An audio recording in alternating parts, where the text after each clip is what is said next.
Computer-generated imagery is like a hamster. When it's good, it's great, but when it doesn't, it's an embarrassment and you just want to get rid of it and kill it with a brick. I've taken this too far. The human brain picks up bad effects really easily, even if you don't realize that your engagement will be broken, and the more reliant blockbusters become on computers, the riskier it gets. But there's an easy way to make sure that the CGI effects in your movies aren't shonky, and that's not use them. I'm Adam from WhatCulture.com, and here are 10 epic movie moments you won't believe didn't use CGI. Number 10, the levitating truck. Superheroes and computer effects are almost inseparable. After all, how else are you supposed to believe a man can fly? In fact, it's so taken for granted that everything you're seeing is fake that stuff like this trick from Thor 2: The Dark World you probably didn't even notice was real. You monsters. Poor Alan Taylor. He deserves so much more. There's a scene where a truck is seen levitating on the spot because magic or Norse stuff or portals or something. But it's not a visual effect, that's a full-on cement truck on a giant rotating bar, like a spit roast. Ask your mum. Number 9, the Batmobile versus a garbage truck. Model work is the best because it's literally playing with toys, only they're the best toys and you get to blow them up when you're done. And once again, there's an inherent tragedy in this that a model maker's work is only done right if you have no idea it's a model.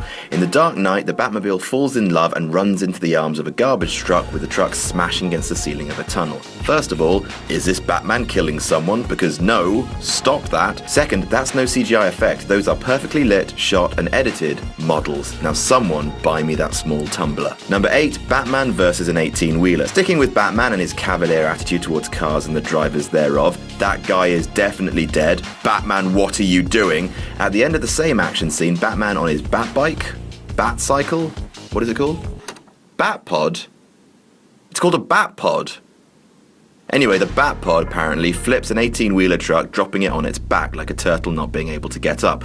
Built into the undercarriage of the truck was a gigantic piston which slammed down onto the street with enough force to lift the whole thing up and flip it over. They had to choose a street they used very carefully because otherwise the piston could punch a giant hole in the road. Number 7, New York City Fireball. Model work again. Independence Day was a standard-setting blockbuster in terms of mixing state-of-the-art CGI and practical effects. It still looks cool today. There's one scene where a gigantic fireball crawls up the street, like your mum does. Instead of using CGI, they actually painstakingly built a model city street that they could turn on its side and blast with a flamethrower, slowing the footage down to create the slow, hulking wall of fire. It took months to complete the effect. It was worth it. Number 6, The Faun. Pan's Labyrinth, that playful peek into the doll's graveyard that is the inside of Guillermo del Toro's head, is a beautiful film. Everything from the gothic natural sets to this filth, a faun I'd like to becomes that much more eerie and haunting because they look so real. The weight, the texture, the way it all moves.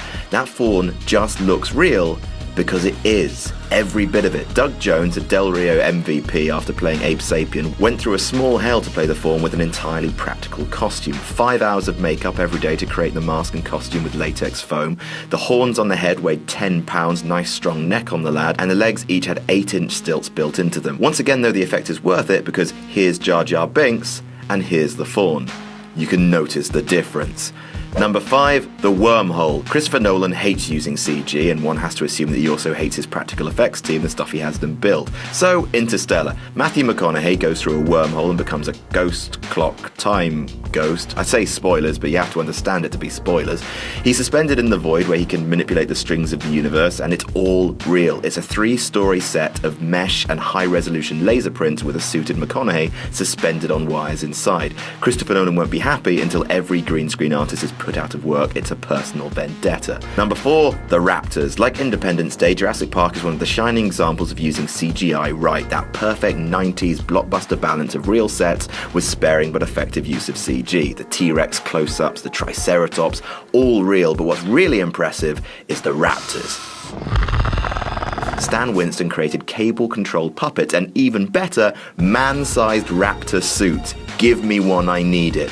Puppeteered by John Rosengrant, who spent weeks training with a ski instructor to get the squat he needed just right, the discomfort paid off, and the scene with the raptors in the kitchen is still ball-swellingly scary to this day. Number 3, The Hobbit. Lord of the Rings didn't use a single piece of CGI. That's why they shot it in New Zealand, because it's got giant spiders, tiny hairy people, and a Mordor.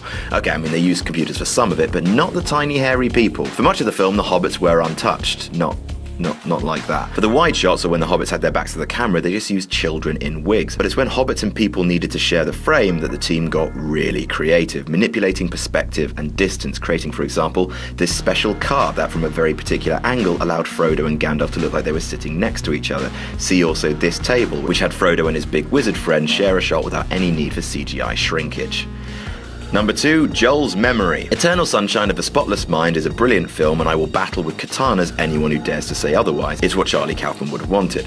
The film, which features people running through their memories at breakneck speed, changing costumes without edits, surely used CGI composites, right? Well, turns out there was a bit more practical wizardry than that. Michel Gondry has a history in the theatre and the art of the quick costume change, and built sets with hidden tunnels that allowed his actors to sprint from one entrance to another while changing like, quote, a frantic mother. Apparently Jim Carrey hated doing it, saying it was too fast for even him. What's that, Ipkiss? Keep up, mate! When a man shows what he's really made of. Crap. And number 1, that hallway fight. Seriously, did a computer murder Christopher Nolan's parents or something? The lengths the man will go to avoid using CGI is bordering on the psychotic. This was on full-on display in the gravity-defying hallway fight in Inception, in which 2 men have a dust-up with their weight constantly shifting. In a giant aircraft hangar, 2 corridors were built, one that could rotate horizontally and a vertical one to let the actors fly around on wires. It took 3 weeks to film and involved 500 crew members, because Nolan will be god damned if one of those computers ever tells him what to do. And that's our list. Did we miss any out? Tell us about it in the comments. Don't forget to like, share and subscribe. You can even follow me on Twitter here. I'm Adam from WhatCulture.com, and I'll see you soon.